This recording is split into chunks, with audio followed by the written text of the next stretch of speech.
கண்ணியமிக்க அல்லாஹ்வின் நல்லடியார்களே, அதே போல ஒருவரை உயர்த்தி மதிப்பது போன்று கும்பிடுவது தமிழ்நாட்டில் அந்த பழக்கம் இருக்கிறது. முஸ்லிம்களோடு இருக்கிறது, முஸ்லிம்களிடத்தில் இருக்கிறது.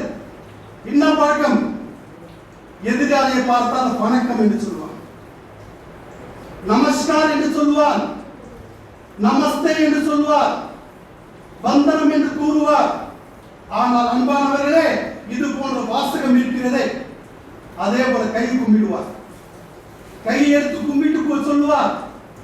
ஆனால் அன்பானவர்கள், இந்த வாசகம் இருக்கிறதே மிகப்பெரிய பாவம், தவறு, குற்றமான வாசகம். எவ்வளவு பெரிய பாவம் தெரியுமா இது? அன்பானவரை சிந்தித்து பாருங்க.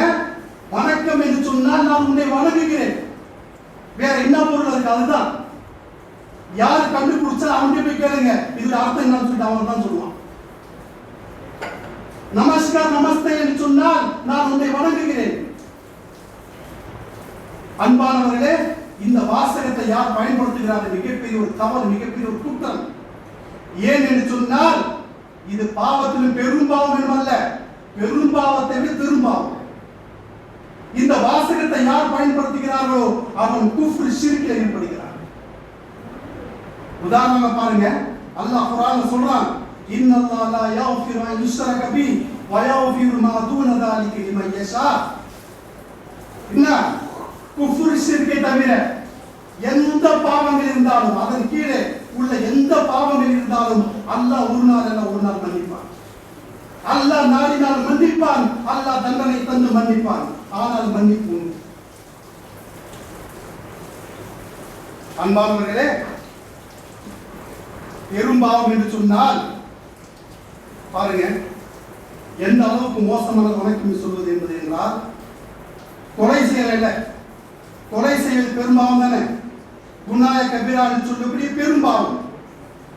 அதே போல தொழுகை விட்டு வருவது பெரும்பாவம், பெற்றோர்களுக்கு மாறு செய்வது பெரும்பாவம், குனாய கபீரா.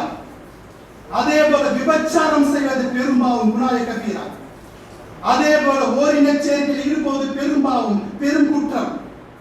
அதே போல அன்பானவர்களே, சூதாட்டத்தில் ஈடுபடுவது பெரும்பாவம் தானே, குனாய கபீரா.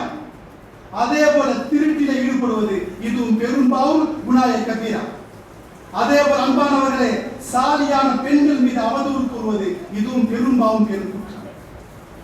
அதே போல அன்பானவர்களே, அடக்கு முறையில் அத்துமீறி ஈடுபடுவது, அல்லாஹ்வுடைய வரம்பை மீறுவது இதுவும் பெரும்பாவம், குனாய கபீரா. அதே போல அன்பானவர்களே, நாம் தற்கொலை செய்து கொள்கிறோமே இதுவும் பெரும்பாவம், குனாய கபீரா. அதே போல அன்பானவர்களே, திருமணம் முடித்து தன்னுடைய மனைவியை அந்நியரிடத்தில் தந்து விபச்சாரம் செய்வது இதுவும் பெரும்பாவம், பெரும் குற்றம். அதே போல அன்பானவர்களே, குறி சொல்வது, ஜோசியத்தை நம்புவது இதுவும் பெரும்பாவம், குனாய கபீரா என்று சொல்லப்படி பெரும்பாவம். அதே போல அன்பானவர்களே, அளவையிலும் நிறுவையிலும் மோசடி செய்வது இதுவும் பெரும்பாவம், இதுவும் குனாய கபீரா. அதே போல பன்றி இறைச்சியை சாப்பிடுவதும் பெரும்பாவம், குனாய கபீரா. அதே போல அன்பானவர்களே, பித்தலாட்ட வஞ்சகத்தில் ஈடுபடுவதும் பெரும்பாவம், குனாய கபீரா. இப்படி பட்டியல் நாம் போட்டுக்கொண்டே செல்லலாம் பெரும்பாவம் இது என்று சொன்னார். ஆனால் அன்பானவர்களே, நாம் சொல்லப்பட்ட விஷயங்கள் இருக்கிறது இல்லையா, பெரும்பாவம் தானே, குனாய கபீரா தானே. அல்லாஹ் குர்ஆன்ல சொல்றான், இன்னல்லாஹ லா யக்ஃபிரு அன் யுஷ்ரக பி வ யக்ஃபிரு மா தூன ذلك லிமன் யஷா.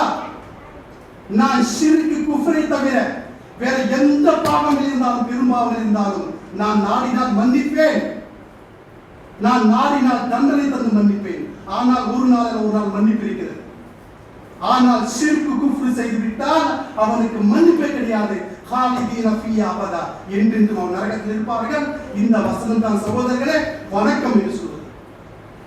நாம் சர்வசாதாரணமாக அதை நான் கவனத்திலே கொள்வதில்லை, அதை ஒரு பெருசாக நினைப்பதில்லை. வணக்கம் என்று சொன்னால் நான் வணங்குகிறேன், நமஸ்தே என்று சொன்னால் நான் கும்பிடுகிறேன்.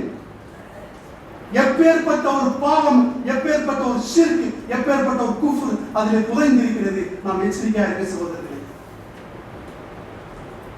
இருக்கா இல்லையா? எனவே அன்பானவர்களே, இது போன்று யாராவது சொல்லிக் கொடுக்கும் முஸ்லிமாக இருக்கக்கூடியவர்கள் வணக்கம் என்று சொல்லாதீர்கள், நமஸ்தே என்று சொல்லாதீர்கள், வந்தனம் என்று சொல்லாதீர்கள், நமஸ்கார் என்று சொல்லாதீர்கள். ஏன் என்று சொன்னால் இவை எல்லாம் குஃப்ர் ஷிர்கான வார்த்தை. எனவே அன்பானவர்களே, இந்த விஷயத்தில் நாம் எச்சரிக்கையாக விழிப்புணர்வு